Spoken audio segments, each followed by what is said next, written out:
quiet, isn't it? I thought I was going to talk to postgraduates. Have you not heard the rules? Postgraduates sit near the front, undergraduates sit near the back. Okay, well, I'll have to project a bit more, obviously. So my name's Tony Ryan. I'm here to talk to you about ethics and integrity in research. And I'm going to give you a very personal view. Okay? So don't take what I say as policy. There'll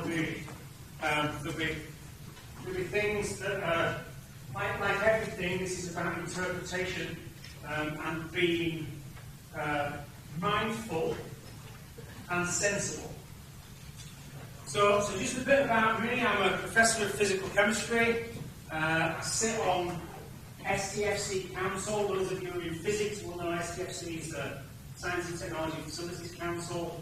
I'm on the Scientific Advisory Board of Unilever, so I operate at quite a high level. I wasn't dressed quite so casually yesterday at STFC Council. I run a research group with a colleague. We have 4 MChem students, 2 master's students, 12 PhD students, and 6 postdocs. I'm going to sound like it's church. There's plenty of room at the front. You don't need to sit all the way up there. My research is on polymers, colloids, and surfactants. I get funding from various companies, Unilever, SC Johnson, Axo Nobel, Dow Chemicals, research councils. And my research group focuses on understanding processes, manufacturing processes, or in-use processes, in order to minimise resource use and respect planetary boundaries. So we do all sorts of things. I can't see any of them in here because there's a polymer activity going on today, so we're off-site.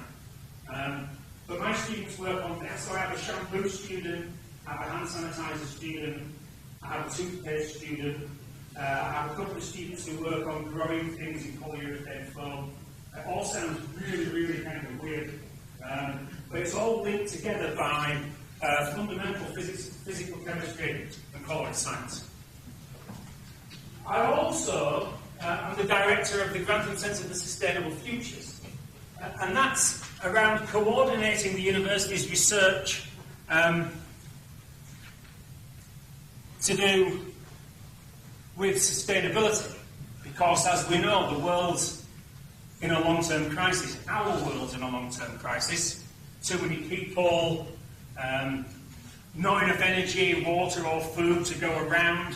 Economic growth, which is exponential growth, is unsustainable on a planet with finite resources. That's driving climate change. So we do work on energy security, on food security, on water and land use. Because actually, these problems are problems not necessarily of science and engineering, but problems of people and economic systems and vested interest. So the Grantham Centre has 4 cohorts of PhD students. Currently we have 66 students from 27 countries, based in 35 departments in the university. So I have a very broad exposure to the research that's going on. And it's from that context I want to talk to you. So, this is a kind of a strange thing. So this guy, Jeremy Grantham, funds the Grantham Centre to the tune of about £2 million a year. Okay? He's a University of Sheffield graduate, he has a degree in economics, and he made all his money running a hedge fund.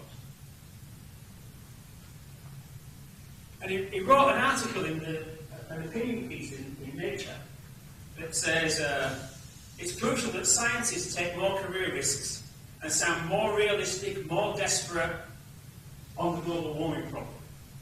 And younger scientists, you,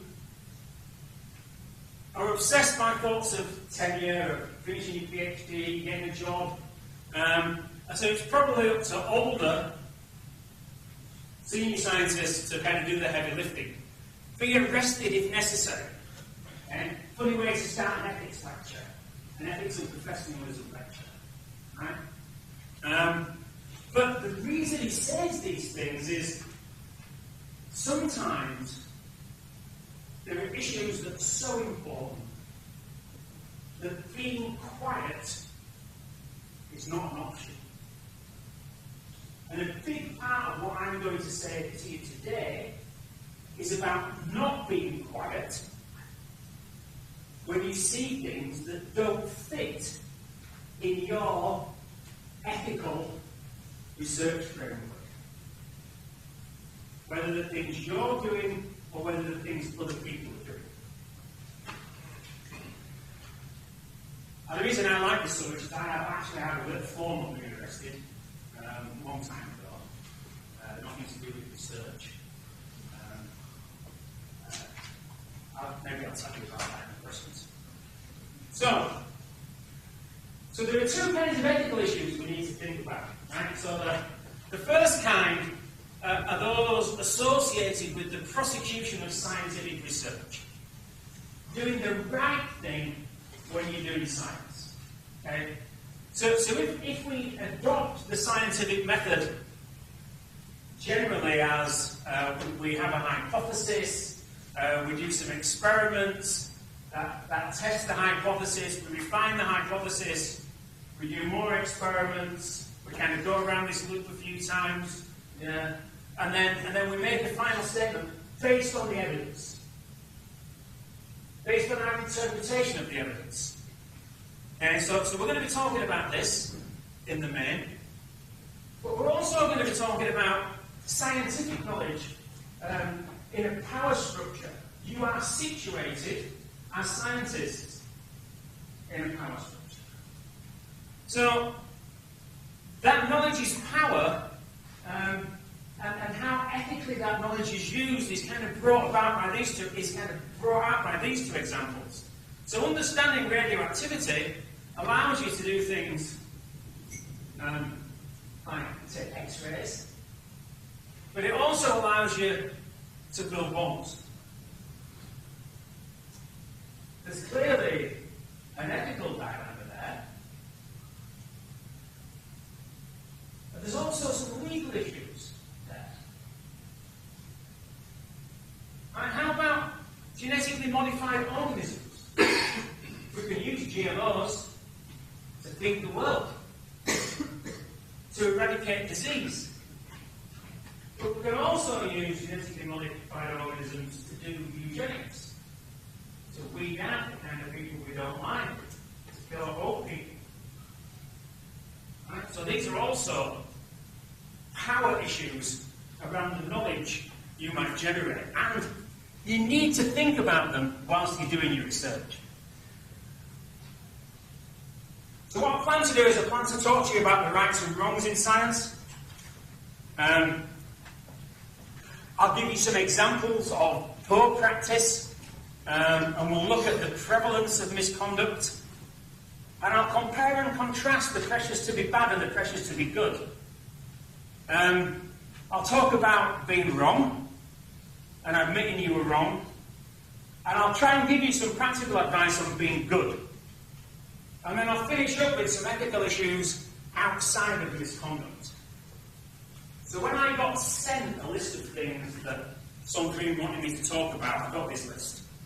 I'm not going to do this list, okay? Because you already have this list. And this list kind of shows you what the issues are. And we will touch on most of them throughout today. Well, throughout the next 40 minutes, actually.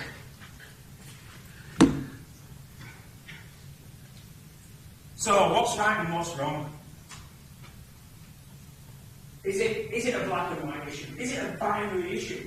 What's right and what's wrong? No, lots of people are shaking their heads. There are many shades of grey. And we all have to work out what our limit is. What is your red line? What won't you cross over? For some people who prosecute this thing we know and love and call science, don't seem to understand where the line is between right and wrong. Sometimes, because the issue is so important to them, science becomes a means towards an end. And if the end overtakes your reasoning, you can be very, very sloppy about the means in order to get the answer you might like to see. So we have to be very, very careful about that. And an AIDS activist once said to me, show me someone who's perfectly clean. Show me someone who's perfectly clean and actually able to do anything. Right? And if that's your starting point, that's very, very sad indeed.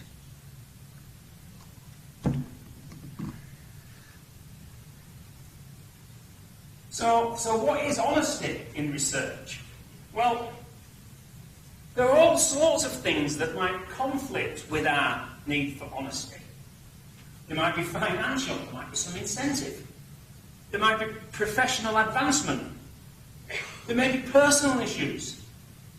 And there could be an innate prejudice at the outset of the research behaviour. And scientists need to behave as honestly as they possibly can, because psychology tells us that complete honesty and objectivity isn't something that's achievable by a typical human being. The most true and honest person you can think of will have some cognitive dissonance, will have some irrationality in their behaviour. And I think that's part of the human condition. And we just need to recognise that and be aware of it in the things we do. And obviously, some people find it a lot easier than others to be completely and utterly honest, to the point of it being painful.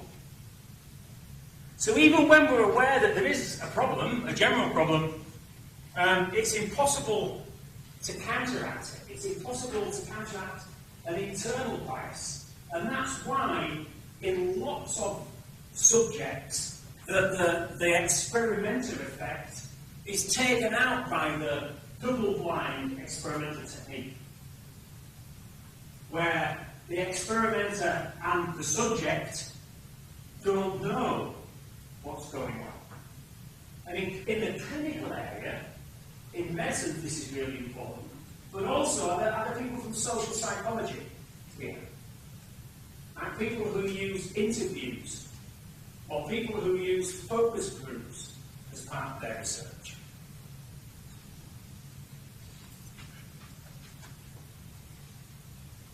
And if there is a conflict of interest, then you can't be trusted. It used to be that in the UK court system, both sides in a legal dispute could hire an expert.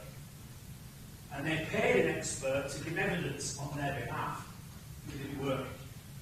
Okay? The law now is that if you're giving evidence to a court as an expert, you give evidence to the court irrespective of who's paying you. And that's very hard to police. So, how many of you watched a movie where someone's told a little fib, and then to avoid being caught out was told a bigger fib, and then to avoid being caught out was told an even bigger fib, and then to avoid being caught out was told an even bigger fib, and then their life is completely unravelled? Okay. Well, if you make a small breach in honesty in your research, then you most likely need to make a bigger breach to cover it up. Okay, so the conflict of interest is really important. And the American funder, the National Institute of Health, says that when you apply for a grant, you have to say who's supporting your other research, what fees you've been paid for consulting or for giving advice, to make sure that there's no conflict of interest in your research. And in many journals now, when you publish your research, you have to state whether there are any conflicts of interest. If the research you've done shows that this is an absolute wonder drug that's going to eradicate human misery, and you happen to be the chief technical officer of that company, yeah, one might want to think about whether you trust the research quite so much. Because conflicts of interest require particular vigilance. Can you read that? What it says here. Conflict of interest statement. The senior author's promotion and the first author's job depend on this study. Sometimes just being a researcher and needing to achieve a result brings a conflict of interest that we need to be wary of. So let's say you're stuck in a trap, right? You're doing stuff. So the main flavours of scientific malpractice are fabrication, making stuff up, falsification, what kind of making measurements, but moving them around a bit to get the answer you want, and plagiarism, claiming something as yours that intellectually belongs to somebody else. And we need to be careful of those, and I'll give you examples of those. And then there are subtler things like acknowledgement and authorship, confidentiality and responsibility. And then the issues of data curation, looking after your results, keeping records. And when you go back and find something unusual, or when you find something unusual, being able to go back and work out why it was unusual, or how it was unusual, because the records you've kept are good enough to allow you to do that interpretation. Now, this is, I have a personal contact with this scandal, right? So this guy is a physicist, Jan Hendrik Schoen, and he was working at AT&T Bell Labs. So he graduated from a German university and received a prize for his thesis. And then at the Materials Research Society in 2002, he was awarded the Outstanding New Investigator Prize. At one point, this guy was producing a paper in Science or Nature every month, on his own, in a lab, doing molecular electronics.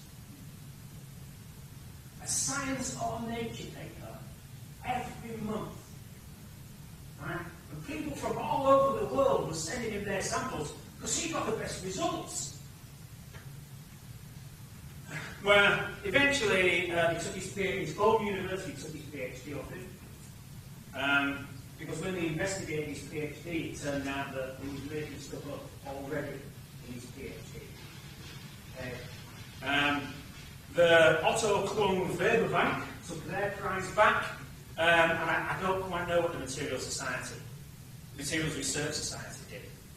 When he started fabricating data, he was really careful.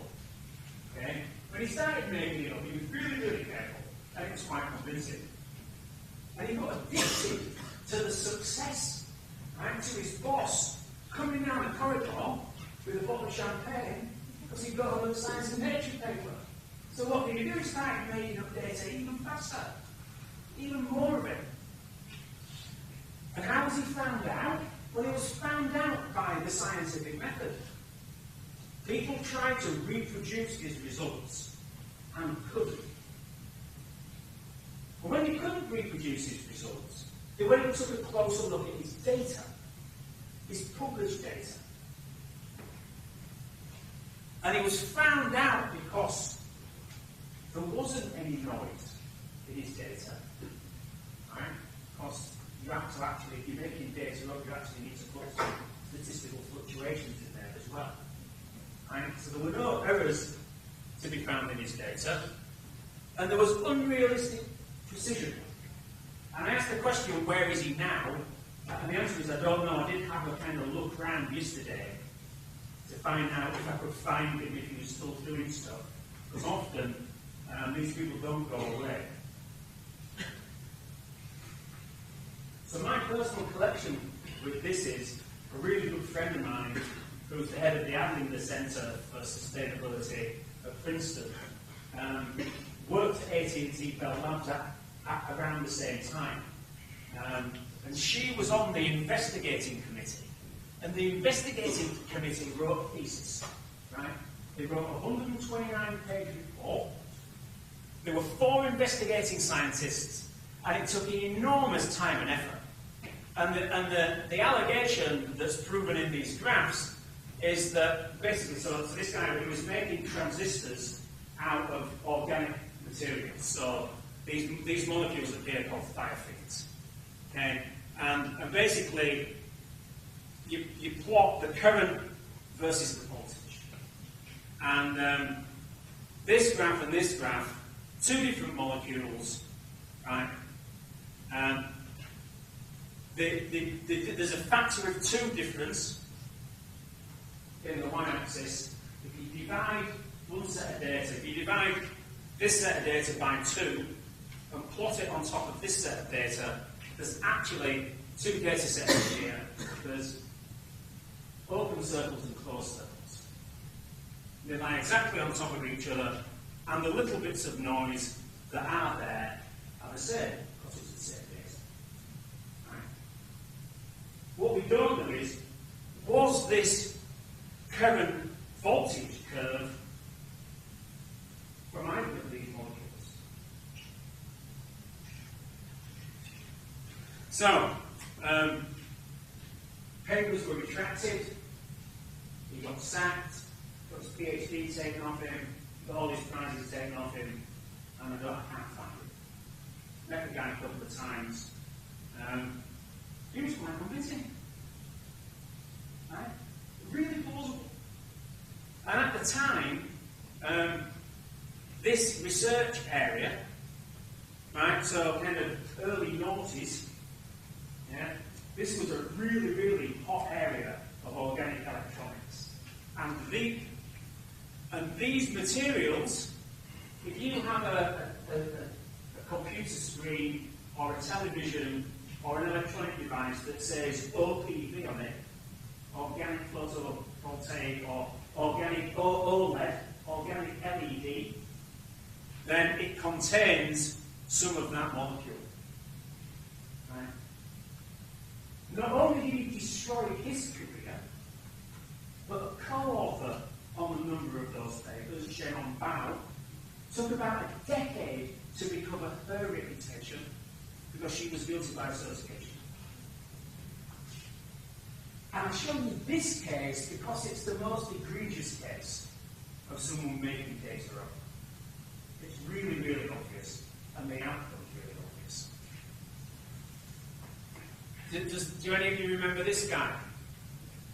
No? So, Hwang Woo-suk is a South Korean veterinarian. So he was a professor at Seoul University. He was dismissed in 2006. He had 2 articles, one in Science in 2004 and another in Science in 2005, where he claimed to have created human embryonic stem cells by cloning. Massive breakthrough. Would change the face of medicine. Problem is he made it up. And now, well, he was called the pride of career, he was awarded all sorts of prizes, and now he has a business in the US cloning dogs. Right? If you have a favourite pet, you love your dog's getting old, he'll clone your dog. So you kind of replace your dog with the same dog. Okay. Count the mighty are fallen. And then this fella, how many of you have had an MMR vaccination? Do you know? Well, put your hands up. Let me see. How many of you, do you know how many of your parents, because this is a kind of you're about the right age, right? How many of your parents stopped having an MMR vaccine because they believed this guy who said there was a link between MMR vaccines and autism? So there's a whole generation of people who didn't have MMR vaccinations because this fella was on the television and had a whole group of crystal worshipping, organic food eating, followers who campaigned against MMR vaccine. Where is he now? Well, he's talking to Trump, because Trump loves it. Right? There's been a recent outbreak of measles in Minnesota because herd immunity was lost in an immigrant community in Minnesota. And that herd immunity was lost because they didn't have their kids vaccinated. And they didn't have their kids vaccinated because they had many visits to their community by Andrew Wakefield. Now, proving the link between his visits and the measles outbreak is most likely impossible. So I'm not saying he caused it. However, you draw your own conclusions. And then this poor girl. So, Haruko Obokata had a series of papers published in Nature around stab cells. So this is where you take a cell and you give it a shock. So that the shock that you give the cell causes it to be a pluripotent stem cell. So you treat it with a virus or bacteria, or you wash it in acid. Might get a bit, a little less plausible now. You make the cell a little bit uncomfortable and it turns into a stem cell. And so this stab area was a big area of research. So the papers that were published had images that could be found in her PhD thesis that had nothing to do with the scientific work that was published in the papers. So results were published with images that had nothing to do with the purported research. So the senior author offered to retract the paper unless they could reproduce the findings. A bunch of people set about doing it again in the lab. Needless to say, it didn't happen. It was retracted because they failed to reproduce the cell, the stab cell. Japanese labs are very hierarchical. Okay? So Teruhiko Wakayama was the top of the lab, who didn't have a clue what was going on the bench. Okay?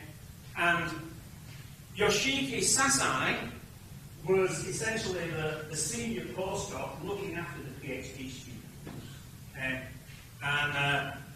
And he committed suicide in 2014. Again, not necessarily directly related to the scientific malpractice. It being cleared of misconduct, but criticised for inadequate supervision. Yeah? And culturally, being professionally criticised in Japan is really, really bad. And people who are criticised do extreme things in those cultural situations.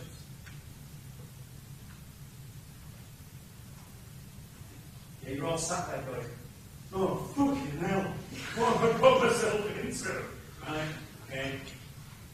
These are really, really extreme cases. And I wanted to show you the extremes.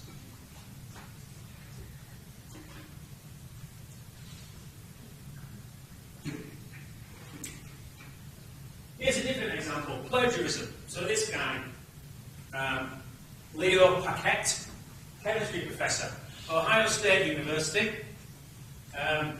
So he had a great scam going. Okay? So we get a research proposal that was kind of in his area that he liked the look of. Pick holes in it so it got rejected. Right? And then put the same proposal in himself. With maybe a lead out who moved about or something, because that's what chemists do. Right? Anyway, he got caught stealing other people's research ideas, plagiarism, and sacked. And as I've been talking, has it occurred to you where I got the material from this lecture from? So I've been cutting and pasting all sorts of things from the internet, haven't I? Yeah? Well, this is where these papers are where I got some of my examples from. And there are references to the other examples. So plagiarism can get you sacked, but plagiarism can also operate at a really, really low level. I often have to give talks at short notice on various bits and pieces, and it's so easy to use the grab tool on your Mac to grab a nice image and drop it into your presentation. Right? And that's the lowest level of plagiarism. And you always need to reference your sources, not only so you give due credit, but so that people can check what you've been saying after telling you a complete pack of lies. So you have to give your sources.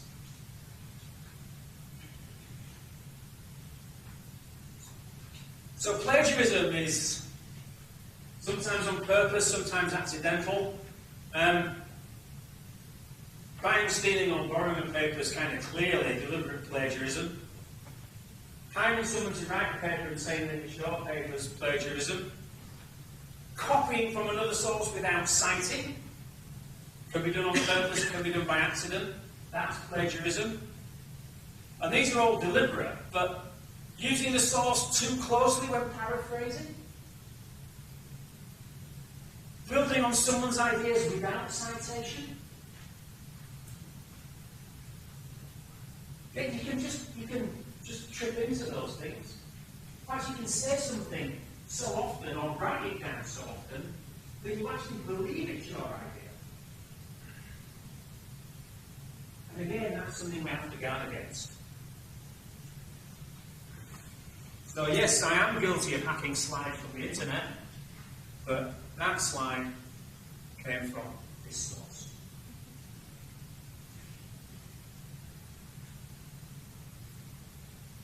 Another area that's difficult, that's grey, is economy with the truth. Right? So, the point of the scientific method, the reason that there's a methods section in papers, and that even if you don't have all the primary data published in the paper, there's supplementary information, or you can go to the primary, reference the primary data set. Science has become so complicated that it's not always easy to do that. Particularly in the area of, so an example I know quite well is protein crystallography. And when I was at your position, starting out my PhD, solving a protein structure was most likely bigger than one PhD. You get a PhD for solving part of the protein structure because you have to do all the electron density maps essentially by hand. Nowadays, if you have a well-crystallized protein, you can put it in an envelope, send it to the synchrotron, they do the X-ray diffraction, and they send you the structure back. Right? And that's getting close to not allowing people to be able to check by reproducing your experiment. And the scientific method, as we're taught it, has real difficulties with coping out with how we do research now. And the purpose of the methods section in a paper is to enable replication. And the purpose of the results section in a paper is to enable replication. Because the whole point of science is you should be able to reproduce what another scientist has done. Right? In crystallizing a protein and getting its crystal structure, it's kind of obvious, right? But let's say you're doing experiments on rats running through mazes, where you've made some genetic modification to the rat, or you've messed with the wiring inside its brain somehow by giving it a drug. Yeah? Then, having the data so that somebody else can reproduce your research becomes a little more difficult. And then, this is quite timely, I suppose. The UKII has just set up the Rosalind Franklin Institute for the structure of biomolecules down at the Apples Laboratory. So this cross-pattern electron diffraction essentially told Crick and Watson that their idea that DNA was a double helix was right. Okay? But the Crick and Watson 1953 Nature paper that won them the Nobel Prize and is iconic for solving the structure of DNA used this data from Rosalind Franklin's research without her knowledge or permission. And the data was given to them by her supervisor, Maurice Wilkins, who subsequently shared in the Nobel Prize with Crick and Watson. If that happened today, they'd all get fried. Right? But they go away with it.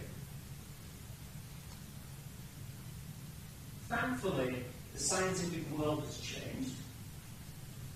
And I don't think people would try and do that well.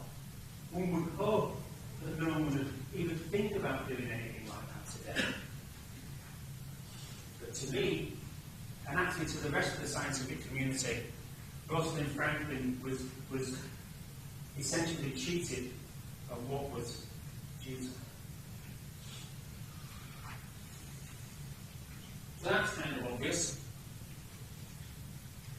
What about this one? So this is Dr. Wang, poor Dr. Wang a lot. So I had a letter from a friend in Australia who discovered that one of his postdocs had been leaking results of research materials to a competitor overseas. Right? Often in research, you're in competition. When my postdoc came in the other day, we've been working on a paper on how ligands attach to nanoparticles, and someone else had kind of scooped us. And you're always in competition. How did they know that this was a big issue for the photophysics research that we were working in? Was there a leak? Was the methods really good across the balance?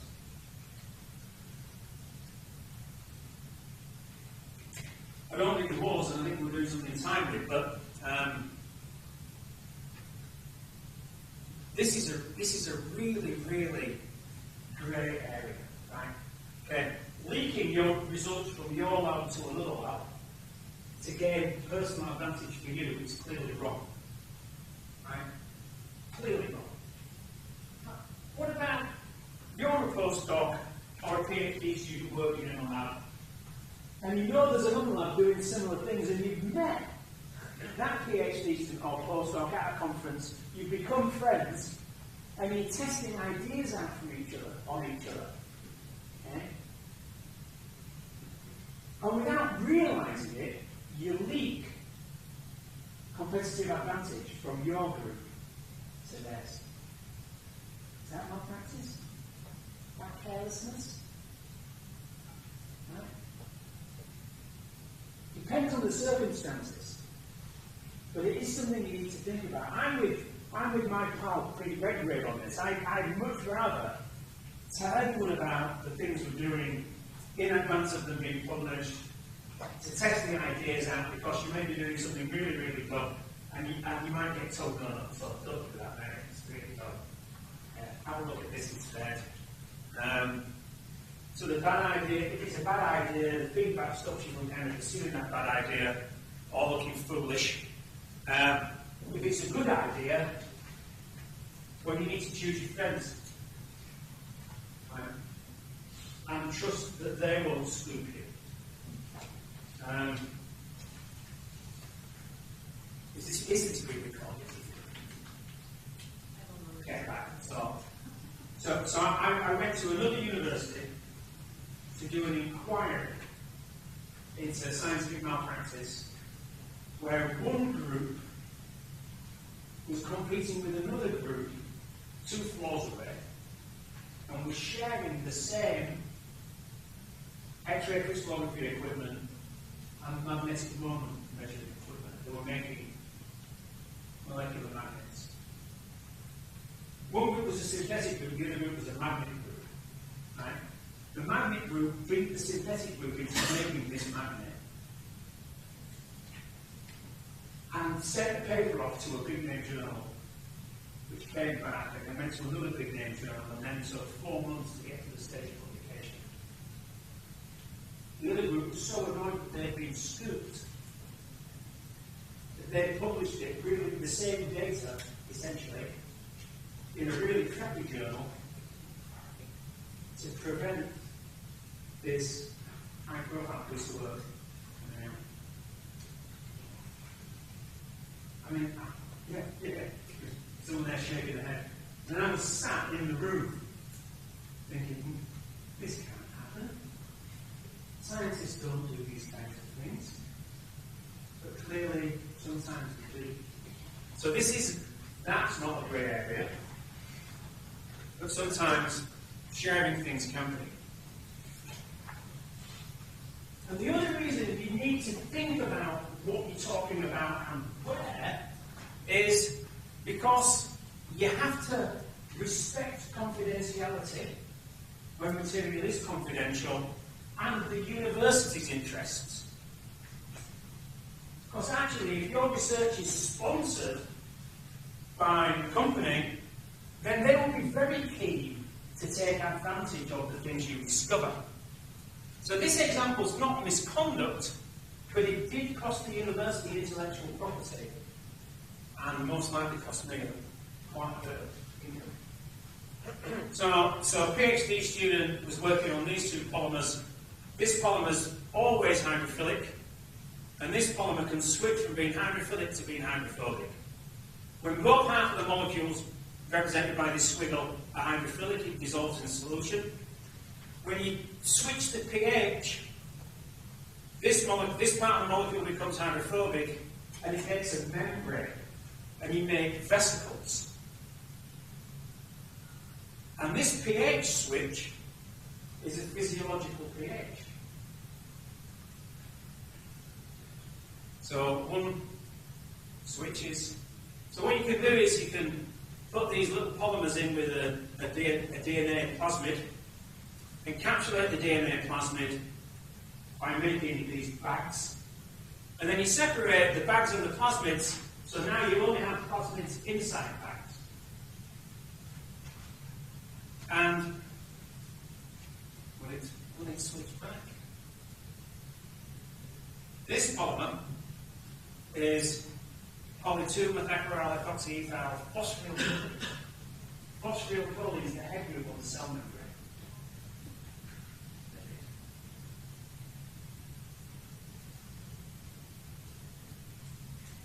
Come on.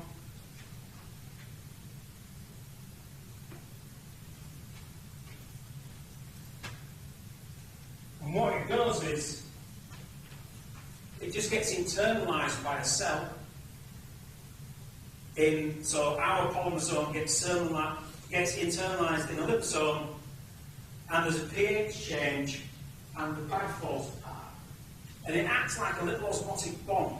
So the liposome has, the endosome has one particle when it starts, then it has thousands of particles, and it gets blown apart. And the plasmid gets blown apart as well.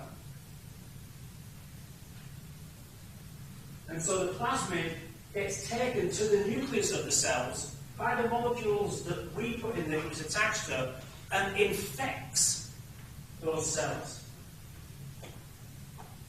So, gene therapy, right? If you're doing gene therapy, you want a vector that will take a gene into a cell. So these are all different kinds of cells. The grey bars are viability, the dark grey bars are viability, the light grey bars delivery efficiency. Primary cells, primary animal cells, animal cell line cells, human cancer cells, primary human cells, and the new stuff does the transfection every time. It outperformed the best gene delivery vector on the market at the time by a factor of 3. It didn't kill any cells. It always worked. if there was endocytosis, so it didn't work in red blood cells. I should be a rich man now. However, the PhD student, when he gave a talk at a conference with an abstract, and because of the abstract, we couldn't patent the mechanism. So what could have been, and I say could, what could have been an important gene delivery technology that the university could have patented, could not be patented because it had been publicly disclosed already.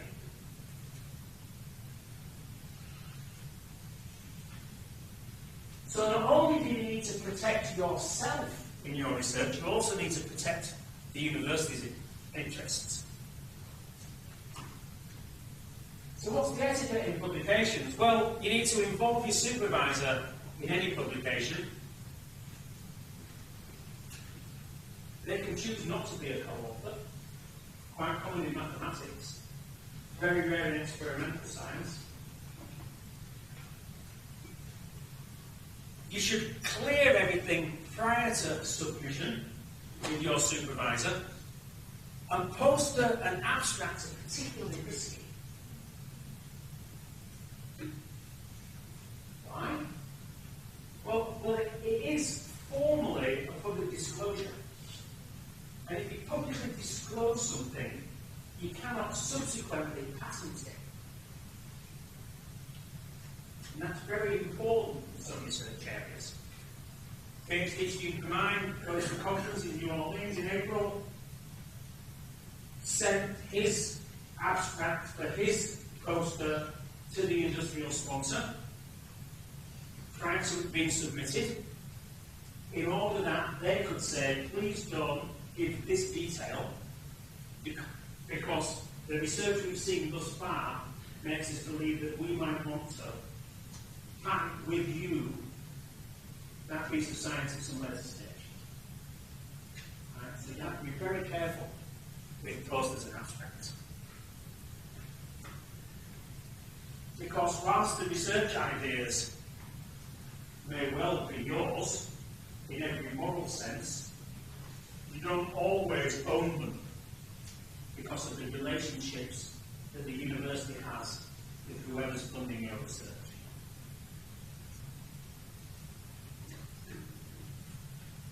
There's some safer responses to malpractice. People who don't put original ideas in proposals, people who put deliberate mistakes into papers to put people off the track. Clearly bad. Clearly bad. And things aren't going well, right? So Retraction Watch does what it says on the website. It watches retractions. So the PubMed database found that the number of retracted articles between 2000 and 2009 had gone from 3 to 180. That's now, in 2015, 684 retractions. Could be that we're actually getting better at prosecuting this scientific method, checking other people's research, and finding mistakes. Or it could be that scientific malpractice is on the increase. I thought this was quite interesting, right? The higher a journal's impact factor, the higher its retraction rate. Okay, so that's a correlation. The editor of Science says, oh, well, of course, the papers making the most dramatic advances will be subject to the most scrutiny. Or, a cynical view of that, retraction rate being higher than those journals are, is the publications that will do most to advance your career are the ones that are perhaps more likely to have corners cut getting there in the first place. And I imagine that both the editor of Science is right and I'm right, and that there's a bit of both going on. And undoubtedly, now it is much easier to check someone's data because it's available electronically.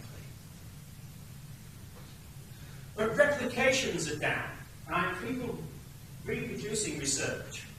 So reproducibility is the cornerstone of what we do. So when you publish, you need to publish enough detail that someone can redo your experiment.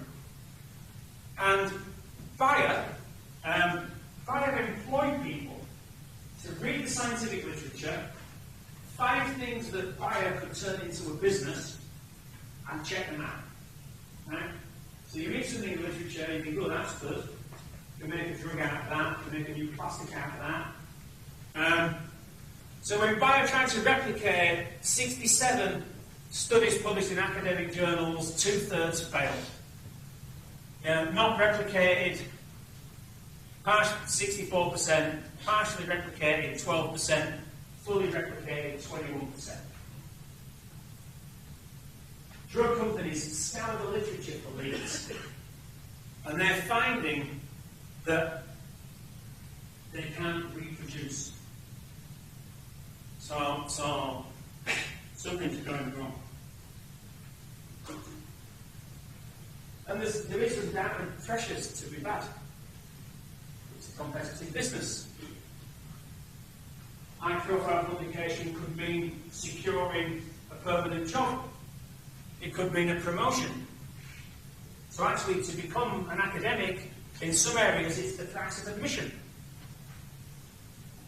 And it's getting tougher and tougher and tougher to take your PhD into an academic post. In 1973, half the biologists had a tenure-track job in 6 years of getting a PhD. By 2006, that was down to 15%. What is it now? 6 years after a PhD, how many people get an academic job in biology? Stu? 0, right? So however good you are, don't get sucked into this. Have a plan B.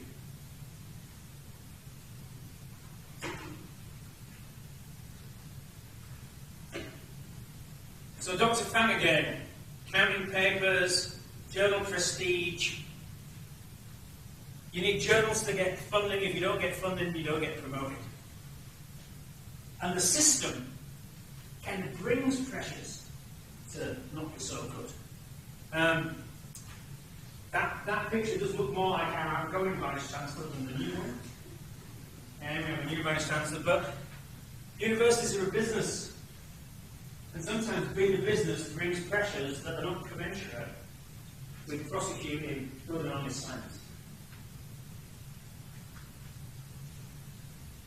And there are lots of pressures to be bad. Thousands of PhDs all over. In some countries, if you get a paper in a high-profile journal, you get cash. Right? So, email message to Pete Redgrave, fairly typical. My personal experience, so I confess. Right? I have a paper in a journal called Advanced Functional Materials. I'm the only UK author on the paper. There are a whole load of authors from another country. What I did was tidied up the English, redrew a couple of graphs, and had just about enough scientific contribution that I thought I could honestly be a co-author. And I really had to kind of push myself into that situation. Guy was a friend, I really wanted to help. What I didn't realise was that journal was the threshold to get paid. And I'd been abused. My good nature had been abused. And I kind of come close to the line on co-authorship. And I've not really thought about it until I thought about talking to you about these things. Because once this group had been successful at getting paper in a high-impact journal, they came back again and again and again with things that I had no expertise on. And the author was, because I was pro Vice Chancellor at the time and not doing much research and I wanted to keep my head index ticking over, right? Tidy up these papers for us and we'll make you a co-author. Unethical. And I didn't do it. It would have been very easy to do. It was unethical. But you're having to sell your research. You can't afford to have your hypothesis disproven. Right? You're going to have to go out there and sell yourself. You've got to put a positive spin on your research. Because no one wants to hear about negative stuff. Right? It's just a natural pressure, so you have to be very, very careful.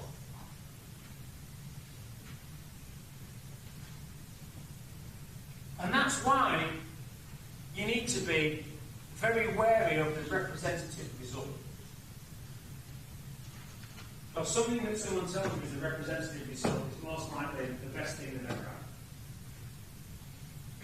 had. And far from representative. It represents an ideal, perhaps.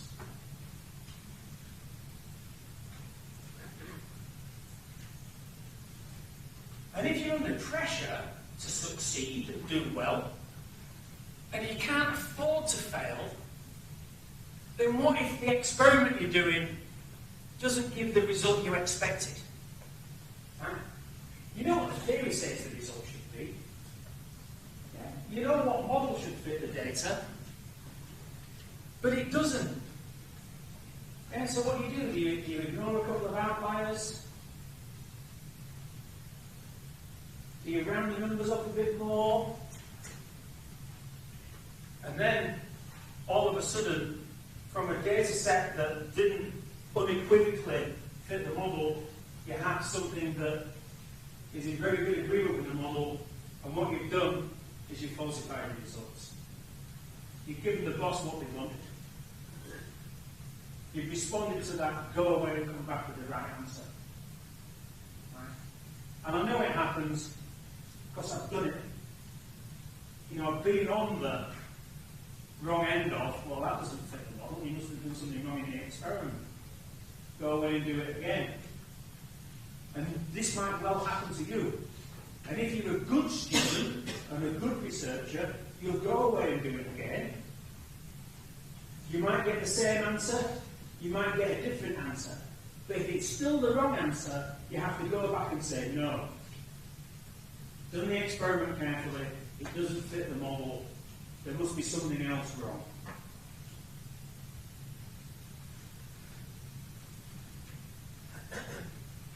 Because cherry picking can get you to the right answer, the answer that's recognised to be universally correct.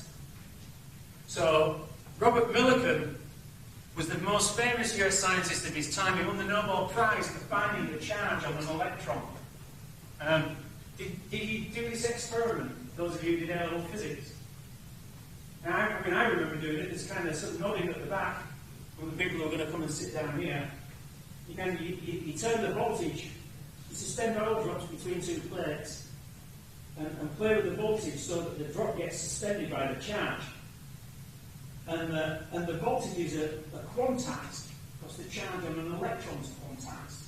And if you do it by balancing the charge with the repulsion with the force of gravity, you can work out what the quantization is. And you can't count the absolute number of electrons, but from the quantum, you know the charge on an electron. So in his 1913 paper, Millikan said, this is not a selected group of drops, but represents all of the drops experimented on during 60 consecutive days. And when someone went back after he died and he donated his papers to a library, they actually found that there were 189 observations in that period, and he only reported 140. Yeah? Now the massive fall is pretty clear. How much has the charge on the electron, how much has that fundamental constant moved since Millikan first did his experiments? Less than 1%. So he had the right answer. He most likely got rid of those 49 observations for good reasons. But he shouldn't have written that in his paper. It's just all too easy to do. So if you apply the scientific method by testing ideas and proving or disproving them, which is what we all do, right? To find out what's true and what isn't, you're an intrinsically motivated scientist. You're finding out how the world works, and you'll be happy. Right? If you're interested in getting on, more than you're interested in truth, then it's a means to an end. You won't be getting on fast enough, you'll be less happy, and you'll be more vulnerable to cutting corners and engaging in misconduct. So number one, be happy in your work as a pursuer of the truth. The unvarnished truth. The evidence-led truth. And as we've seen, if you get it wrong, you can get the sack. So the University of Michigan paid out $1.2 million to a scientist after they found that her supervisor had stolen their research and taken full credit for it, and that the university had failed to investigate properly. This was about 15 years ago. Most recently, Nazanin Rahman had all the grants withdrawn and was sacked from the Institute of Cancer Research for being a bully. Why was she a bully? Because she was extrinsically motivated. Motivated by getting on. Not motivated by being an unvarnished discoverer of the well-evidenced truth. And it will always find you out. And I come back to him again, Andrew Wakefield, because this appeared on my Facebook page yesterday. Right? It was sent to me by a mate of mine in Los Angeles, who's a doctor. And it says, not vaccinating your kids leaves them vulnerable to disease their whole lives. Rubella when pregnant, or when your daughter calls you to say she's got rubella when pregnant, how are you going to explain to her that you chose to leave her at risk based on public opinion motivated by flawed research and fabrication? So there's a whole list. Some that can't have teenager kids because he had mumps when he was a teenager. I just love this bit. Do you tell them that these diseases were not that serious? That you thought that your organic uncooked food was enough to protect them? I showed my wife this last night, and she said, "Oh no," she said, "I remember being a kind of a parent and toddler group when some person was telling her that their kids had never had a disease, measles, mumps, because all their food was organic and they'd never eaten an animal product." Right? And God bless my missus, she said to her that they'd eaten loads of animal products. I've seen you feeding them organic or animal products. And this woman said, "No, you haven't." She said, "Yeah, you breastfed every one of them." So you always have to call it out. If you see it, call it out. People misrepresent it. So, fabrication, falsification, plagiarism can be unforgiving. summary dismissal, acknowledgement and authorship, confidentiality and responsibility, record keeping and data curation.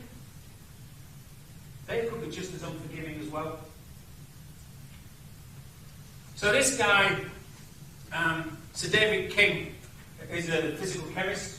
He was the government's chief science advisor. He set out a universal ethical code for scientists. Act with skill and care, keep skills up to date. Prevent corrupt practice and declare conflicts of interest. Respect and acknowledge the work of other scientists. Ensure that research is justified and lawful. Justified and lawful. Minimise impacts on people, animals and the environment. Discuss issues that science raises for society. Do not hide behind, I'm just a scientist. Because you're a scientist working in society. And do not mislead. Present evidence honestly. And Evan Harris said, well, these rules are, these 7 points in this code are what separates scientists from charlatans. So keep the notebooks, repeat experiments until you are confident, use statistics appropriately, and if you are doing research that involves animals or large amounts of resource, do a statistical design of your experiment beforehand to minimise the impact. Report your work accurately. Be generous with authorship. But make sure that authorship is deserved and not advantageous to you monetarily or advantageous to you politically. Cite work appropriately and be a good lab citizen. Generous with your time, generous with your advice and access to facilities. And it's really important to have an opinion, right? To take a view about your research. You need to respect, if you're working in the human sphere, you need to respect the subjects of your research. You need to make sure that if you're doing research, you have informed consent. I mean, this example, US Public Health Service wanted to work out how syphilis affected people. So they did a study where they gave everyone pills to cure their syphilis, but some of those were placebos, so that they had subjects to study. Yeah. Racist? Wrong.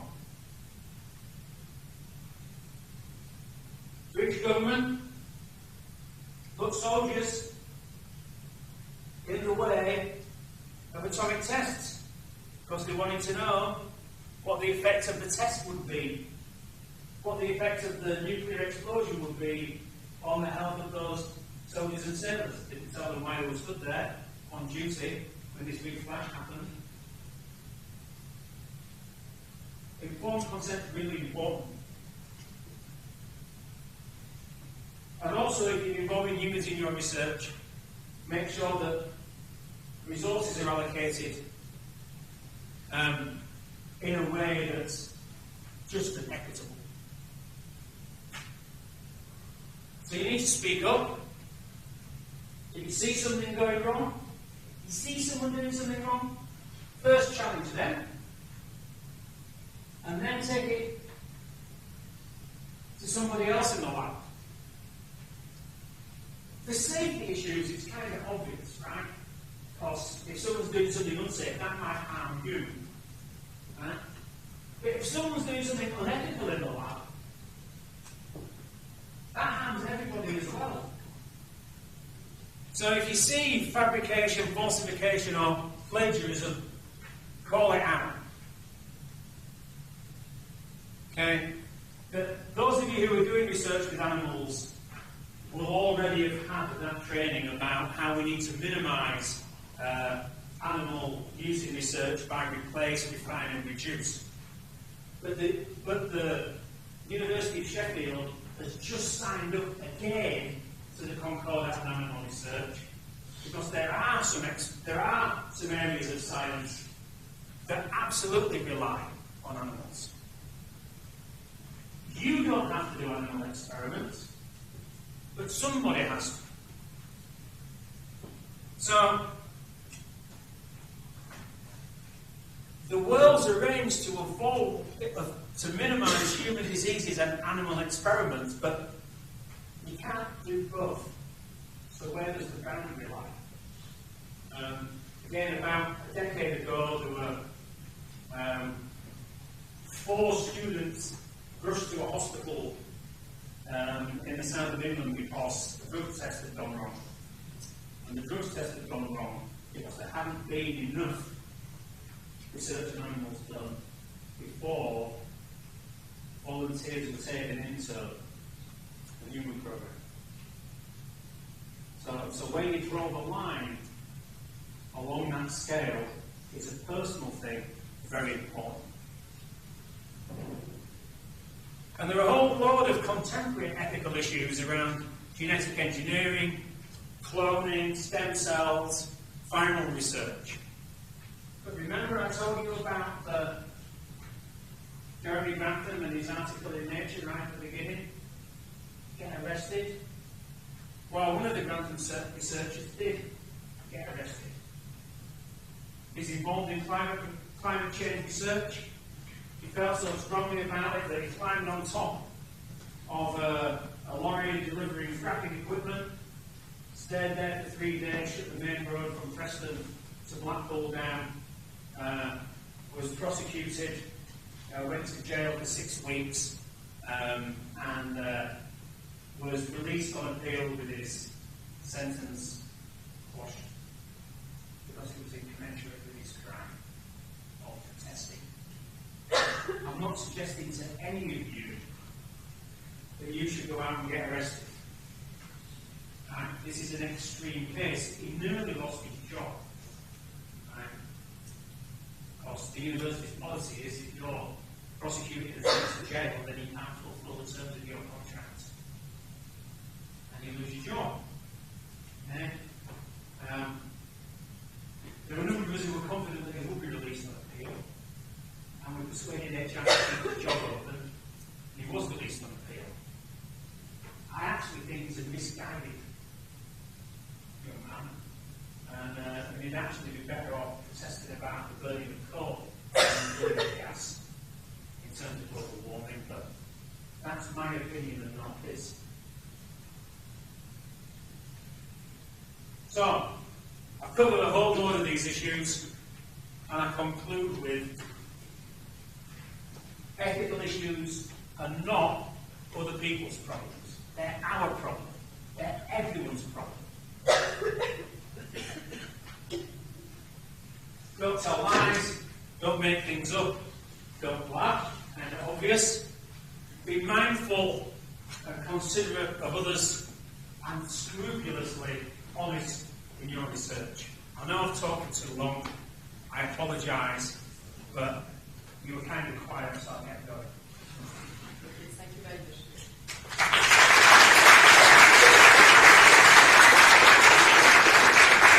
Rather than just ask me questions, we have a panel of people, right? We need to ask questions of.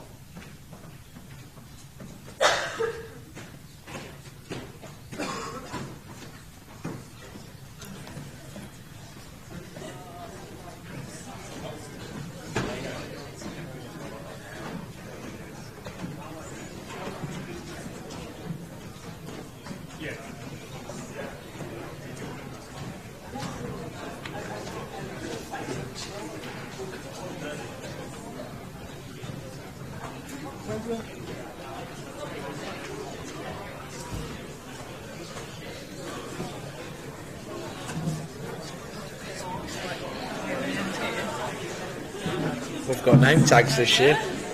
It's this is a bad time. This probably means that we're doing this for the next 10 years.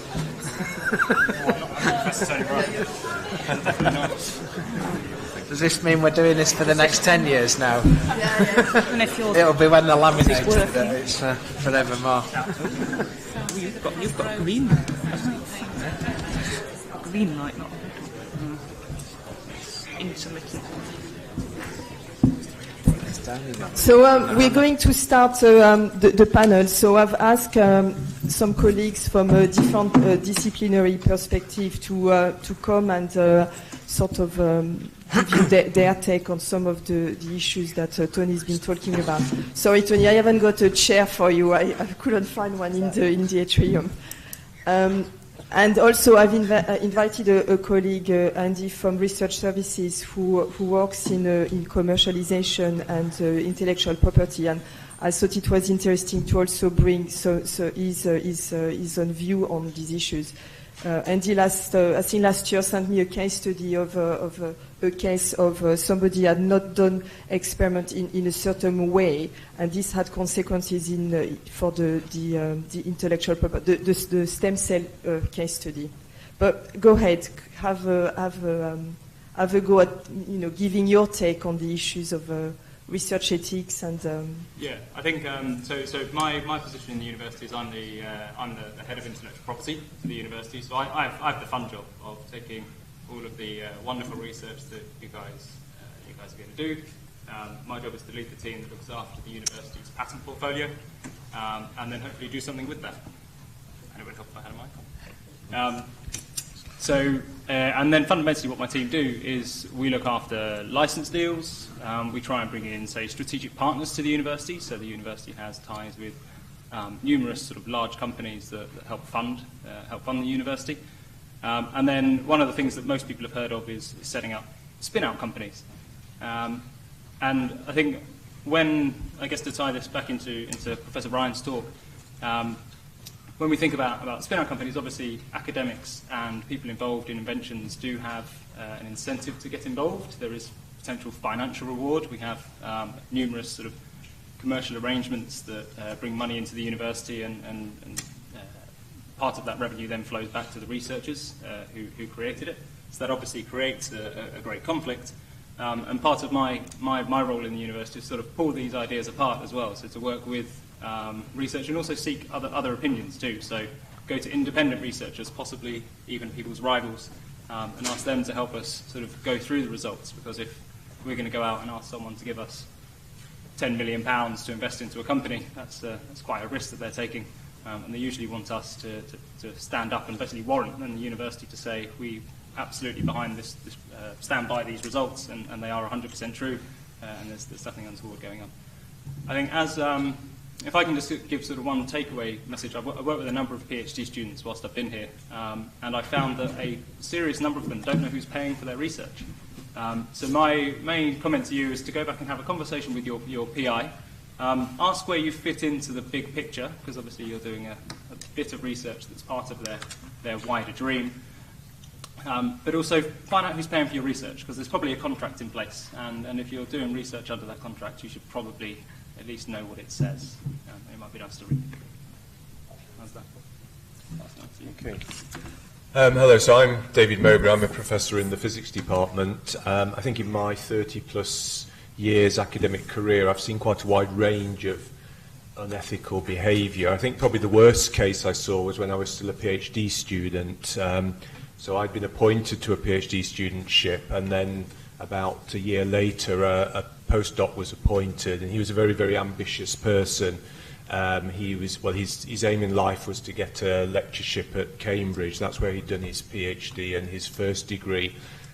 He didn't know much about the area that he was employed to work on. He'd come from a very different area, but he was determined that any publication that he published was going to be in the very top journals, regardless really of the underlying science. So we had a lot of issues with him over-interpreting data.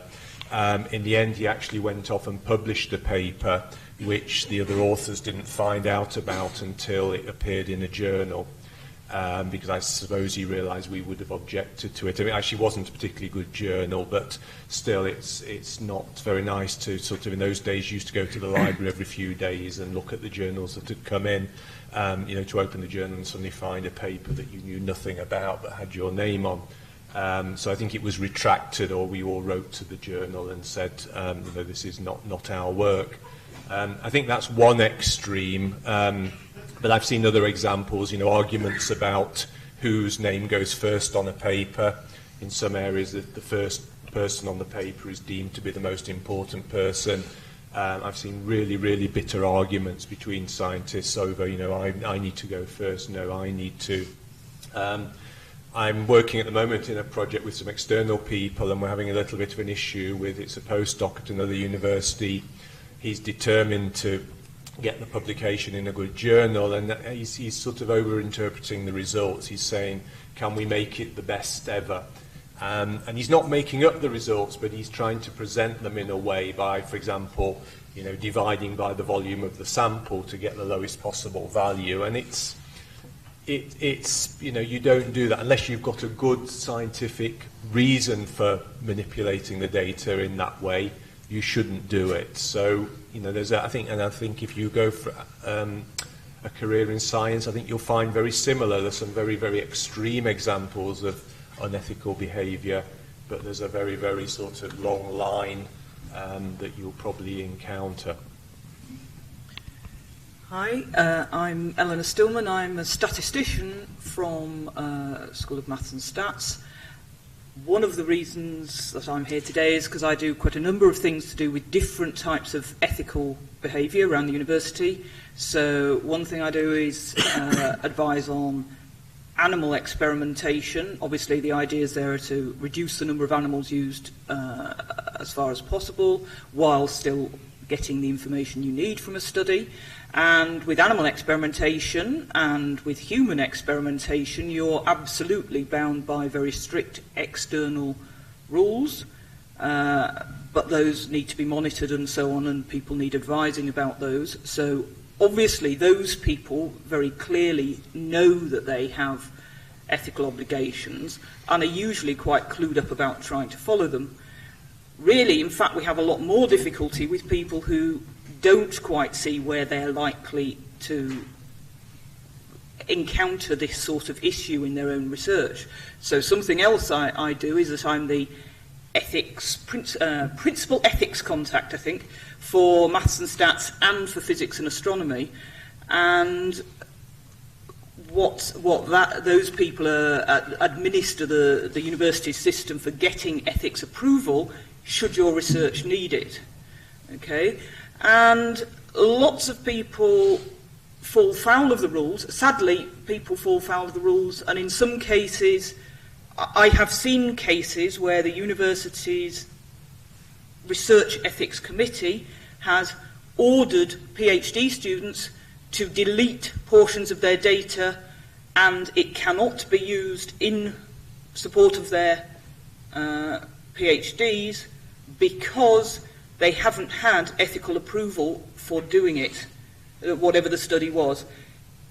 And that applies even if what they did, as was indeed the case in this example and in several others, even if what they did was not actually a problem, it wasn't unethical, but by the fact that they should have had ethical approval to do it and hadn't sought and received that approval before they started the study, the university doesn't give retrospective approval, and so these people were in very, very difficult circumstances. I mean, essentially of going back to their funders and saying, I screwed up, it was entirely my fault and I didn't do it. And that's a very difficult position to be in. And really, the sorts of things that we're talking about them doing that were under scrutiny was something as simple as carrying out a questionnaire. You're asking people their opinions, you're going to analyse those, that is their personal data, and you need to respect that and treat it appropriately. Not difficult to do, but there are certain standard things you need to do, and so if that applies to you, just be very careful that you have sought approval in advance. If at all in doubt, ask first. Okay?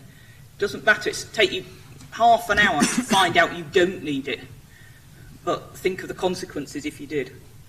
Okay.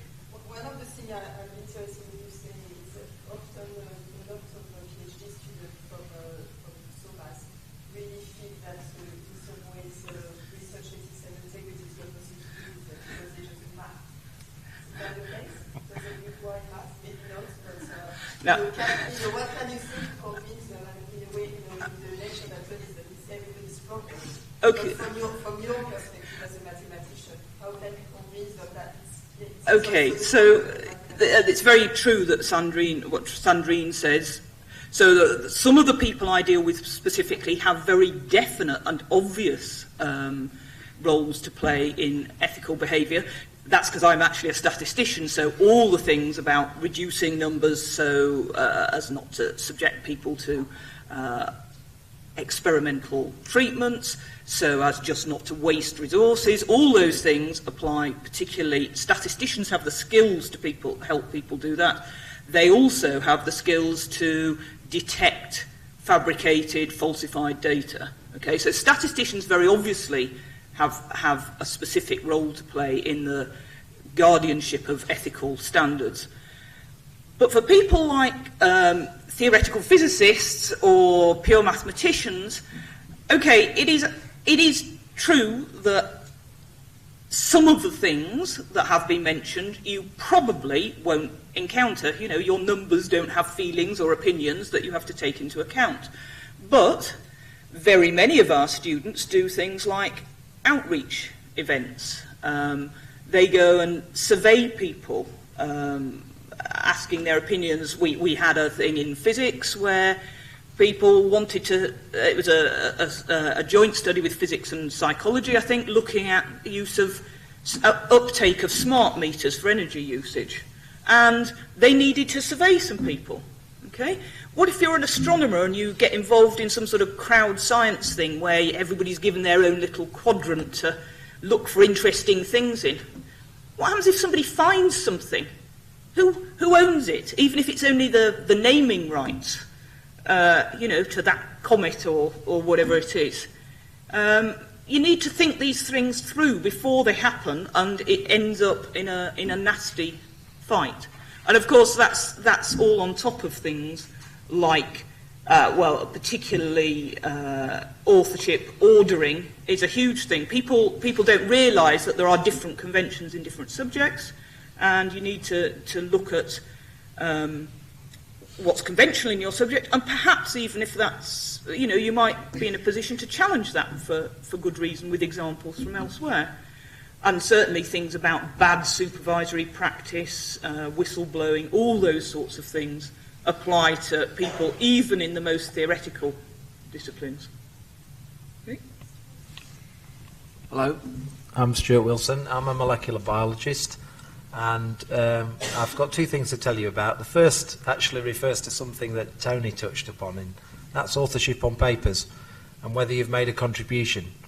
And there's certainly in the life sciences, there's an increasingly common trend to have author contribution statements at the end of papers. And my advice to you as young starting out PhD students is if you are lucky enough to publish your work, look very carefully at that author contribution statement, which probably your PI will write. Because I can tell you now that there are all sorts of corrupt practices going on which author contribution statements are trying to get round. But it hasn't quite filtered through as well as it should have done.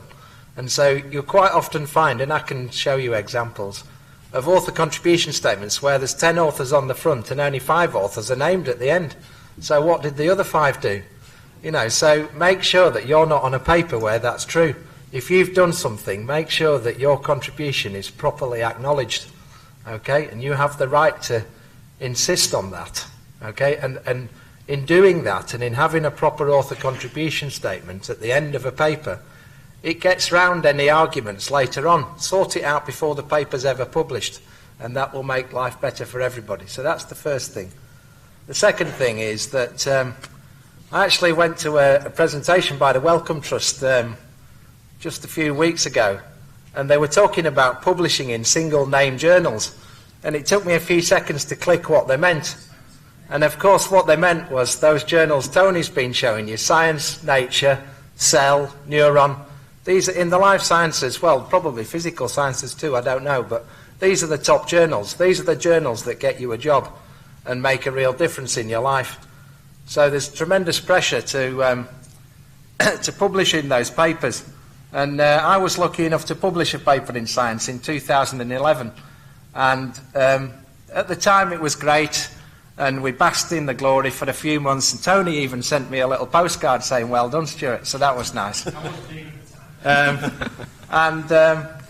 But then a few months after it was published, I got this terrible email one morning from the editor of Science, and it sort of started off sounding very innocent. One of our readers has read your paper, and it all sounded innocent, and effectively they were accusing us of manipulating our data. So obviously we went into a bit of a panic, and we thought, blimey, has my postdoc manipulated all the data and I hadn't realised. So I phoned him up. Luckily, on the back of this paper, he'd already got a lectureship, but it was in Sheffield. So that was very easy. I phoned him up and I said, "Have you got the data, the original data for this paper?" Because in Science, with the sort of stuff we do these things called Western blots, and it's a horrible technique and it's rubbish. But everybody uses it because it's the only thing we can do. And you get these great big gels, and you chop a little bit out of it, and that's what you show in a science paper, because a science paper is not much bigger than a postage stamp. So you get no space to show anything. So you chop these gels down and just show a little bit. And this person had written in saying that we'd been chopping up one gel and mixing it up with another one, so it's a bit like mix and match. So we had to produce the original gels to prove that that wasn't the case. Now, luckily, my postdoc was super organised, and he had done that. And so within 24 hours of being accused of this very serious crime, we produced all the original gels, and we were able to exonerate ourselves. Although it didn't happen just like that. You know, we submitted our response in 24 hours, and Science kept us in torture for a month. In fact, I had to phone up the editor eventually because I couldn't bear it any longer. I said, "What's going on? We told you a month ago that here's all the data and it's not true." And he said, "Oh yes, thank you very much. Yes, it's okay. We've looked at your data and it's clear that you haven't manipulated it." So I said to him, "Well, could you put that in writing, please? Because this is quite a serious accusation." So he did, and that was the end of it. But the moral of this story is that if my postdoc hadn't been super organised, and if we hadn't had all of that original data to hand, we wouldn't have been able to prove our innocence. So as starting out PhD students, it's very important for you to remember that every bit of data that you produce, that could end up in a paper in a journal, whatever the journal. It doesn't matter if it's in Nature or if it's in a journal that I've never heard of. It's all data, and it could be your reputation on the line if you can't back it up.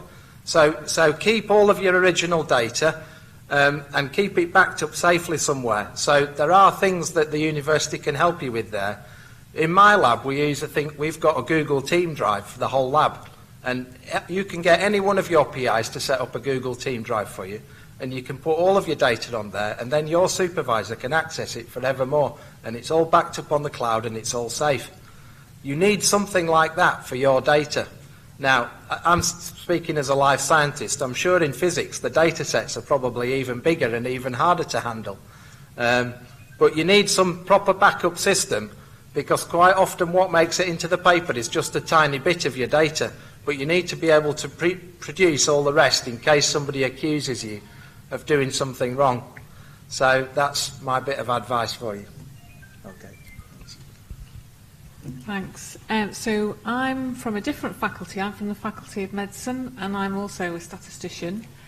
I'm more involved in much bigger studies than maybe you're going to be doing yourselves in labs. So I've got a lot of involvement in clinical trials, where these things are really heavily regulated and have a lot of statistical involvement in all the way through, from sort of conception all the way through to the final analysis. And obviously over the last sort of 10 to 15 years, there's been big concerns over reproducibility in basic science, and how to ensure you get things that are discovered in preclinical studies actually go through and result in something that will actually have a patient benefit. There's been lots of potential things that have looked really good in animal studies and then just not panned out when they've actually gone to the clinical trials. So one of my interests has been in trying to get better involvement of statisticians in laboratory-based science. And this actually had this is quite difficult because actually, despite there's 2 statisticians on this panel, there's actually really not many statisticians out there, and they all tend to be absorbed doing clinical trials. There can be 3 or 4 statisticians on a clinical trial. And so by contrast, when you're actually doing your lab studies, you might not actually come into contact with that many statisticians on a daily basis. So we've been trying to put things in place to support better use of statistics and better understanding of statistics to help statisticians and scientists talk better and start to work towards solving some of this real perceived crisis. One of the terms that's quite popular at the moment is p-hacking. This is really, I think, just another name for data dredging, we used to call this, where basically you have a lot of data, you basically look for patterns. Once you've found a pattern, got some statistically significant results, you then try to sort of make a story around it. And then this is felt to be one of the main drivers and one of the things that rewards poor research practice in basic science. So I've been involved with the journal eLife, trying to help them have a more encourage more transparent practices. I had quite an interesting experience with them. They were heavily involved in the Cancer Reproducibility Project, which was a really ambitious project where they started with tried to reproduce 50 key results in cancer research. And over the years, they've sort of contracted back. They've finally decided they're going to just try to do this in 18 different studies, purely because of the difficulties that they encountered as they tried to replicate experiments and then reproduce the analysis. So they felt they'd learned enough just by doing 18 of these studies, because there really just wasn't enough information in the original reports, even when they went back to the original scientists to find out how exactly did you do these results. So my advice to you would be to try to be as transparent as possible. When you get results, don't just wait till you get your results and then think what you're going to do with them. Think ahead. You know, what would be, if my hypothesis is true, what data would I expect to see? And what would be a null result? And try to think about that before you see your results. And then have some discussions with other colleagues if you get a result that you don't understand. You know, is this due to some sort of poor quality issue? Is this really a novel finding? But really talk about every single stage of your experiments and think about what would you expect to see as a null and a positive result. So what I would like to do now is for you to ask, you have any questions, to ask questions to Tony and have a chance to go a little bit of your understanding. So the floor is yours. So here I myself will move the microphone, but time for questions. Be daring. Be brave. Hello. So if we're talking about modelling and sharing the results of a mathematical model that you've a computer model, then is there an ethical responsibility to kind of share the specific code you've used in terms of reproducing the results of the model, or that's just direct to anyone? Certainly the bioinformaticians that I work with these days like to share all their code with each other. Yeah, and certainly there may be rules according to particular publications have rules about whether you have to deposit your own code or give information about what what parameters you've used if you're using some standard thing and so on. And certainly it's generally considered good practice to do your analyses in ways where you've kept copies of the code that you've used. For instance, it's very easy to do an analysis, doesn't quite, there's something wrong with it, you do it again, and you can't quite remember which was the one that gave you the numbers that then so in terms of reproducibility, it's absolutely key to have these things. And in fact, there's now quite a growth in things like, for instance, in statistics, we might often use something like R Markdown, which actually produces the report but contains the actual code that you've run, so the two things are linked together, so that there is an audit trail, evidence trail going back, and that's becoming common in quite a lot of different areas, that you in some way store the code and the answers it gives together, so that things can for this reproducibility thing. As to whether it's quite ethical,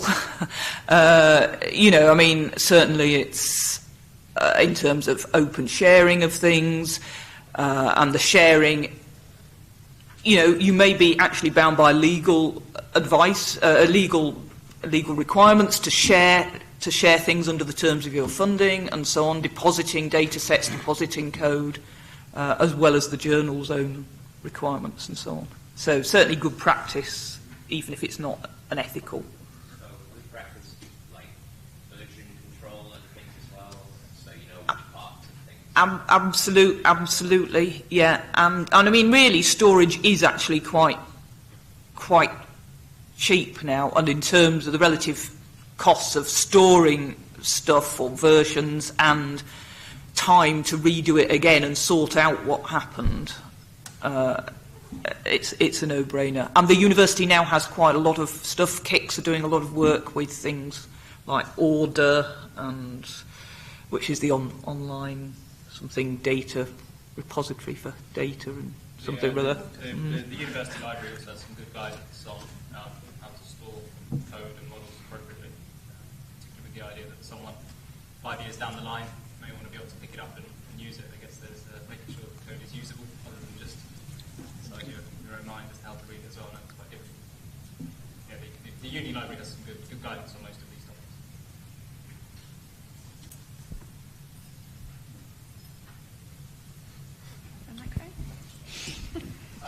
What do you give your supervisor as the one doing the malpractice? Tell you head of department. Yeah, tell you head of department or the director of research. Actually, no. The first person who talks about that is your independent advisor. Right?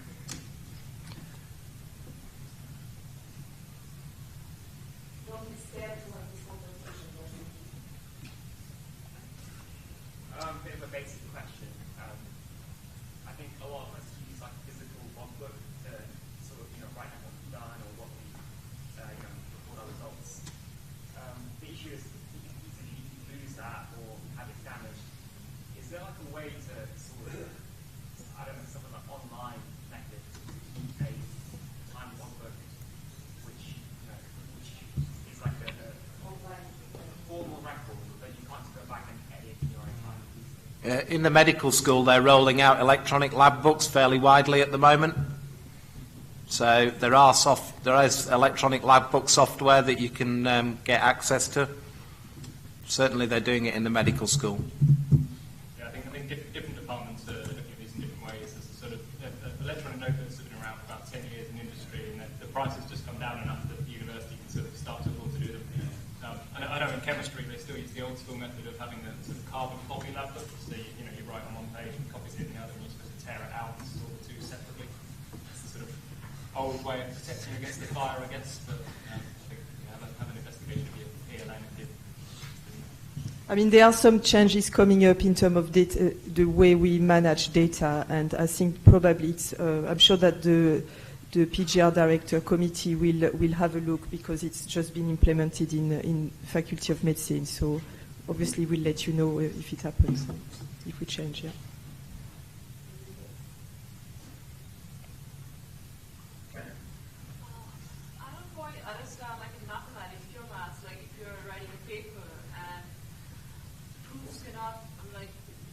producing a proof because there might be just one way to prove it.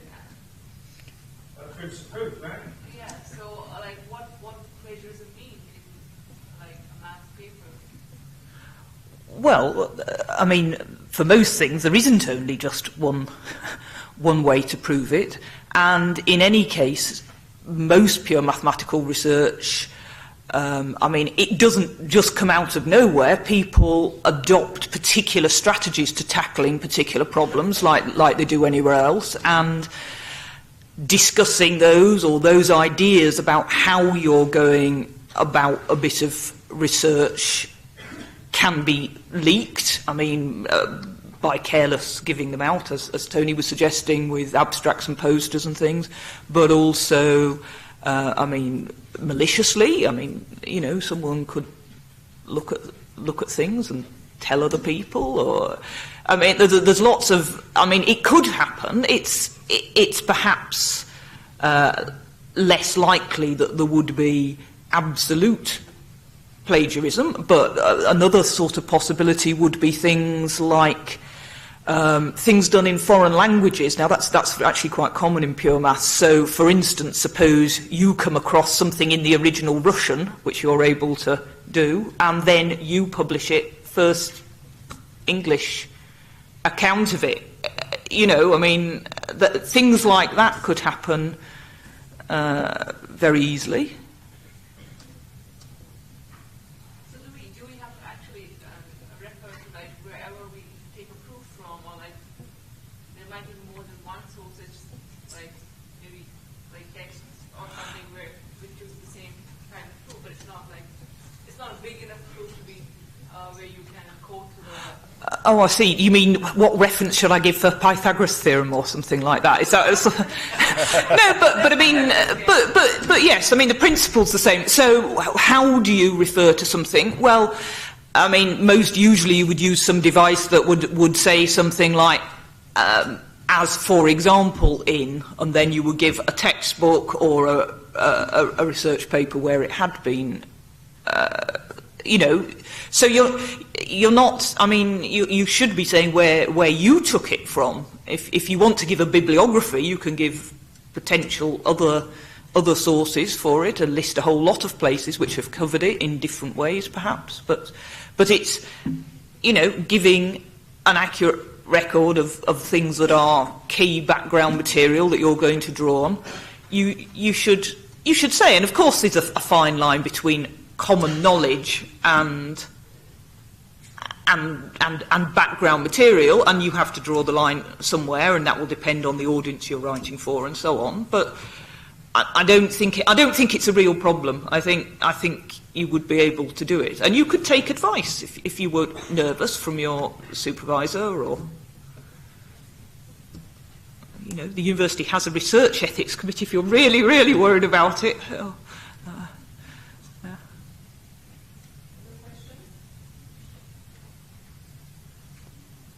So can I just offer a comment?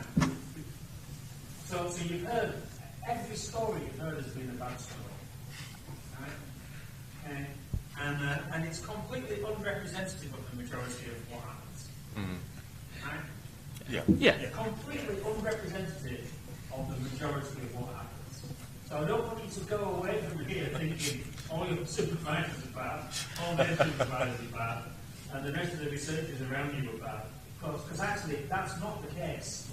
Right? That's really not the case. But we have to tell you all these bad stories just to make you aware of the potential traps that you might find yourselves falling into. Yeah. Right?